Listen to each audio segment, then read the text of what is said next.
ഇതിന് ഒരുപാട് ഉപയോഗങ്ങളുണ്ട്. ഓരോന്നായിട്ട് പറഞ്ഞുതരാം കേട്ടോ.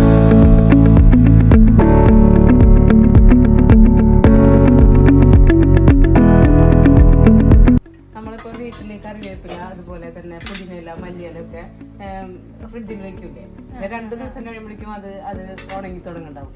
ഇതിലങ്ങനെ വെക്കുകയാണെങ്കിൽ നമുക്ക് എത്ര ദിവസം കഴിഞ്ഞാലും ഫ്രഷ് ആയിട്ട് ഇരിക്കുന്നുണ്ടാവും. അതൊരു കാര്യം. പിന്നെ രണ്ടാമത്തെ കാര്യം എന്ന് വെച്ചാല് നമ്മള് ഈ ചെറുപയറ് അതുപോലെ തന്നെ മുളപ്പിക്കില്ലേ, അപ്പൊ ഈ മുളപ്പിച്ച് കഴിക്കുന്നവർക്ക് വേണ്ടിയിട്ട് ഈ ചെറുപയറൊക്കെ ഇതിന്റെ ഉള്ളിൽ വെച്ചിട്ട് അടച്ചു വെച്ച് കഴിഞ്ഞാല് നമുക്കത് മുളച്ച് കിട്ടും. നല്ല ഫ്രഷ് ആയിട്ട് മുളച്ച് കിട്ടും. പിന്നെ വേറെ കാര്യം എന്ന് വെച്ചാൽ നമ്മളിപ്പോ ഇഡ്ഡലി അതുപോലെ സംഭവങ്ങളൊക്കെ ബാക്കി വന്നത് ഇതിൽ വെച്ചിട്ട് ഫ്രിഡ്ജിൽ വെക്കാം. നമുക്ക് അതേപോലെ തന്നെ എടുത്ത് സ്റ്റീം ചെയ്ത് എടുക്കുകയും ചെയ്യാം സ്റ്റീമറിൽ വെച്ചിട്ട്.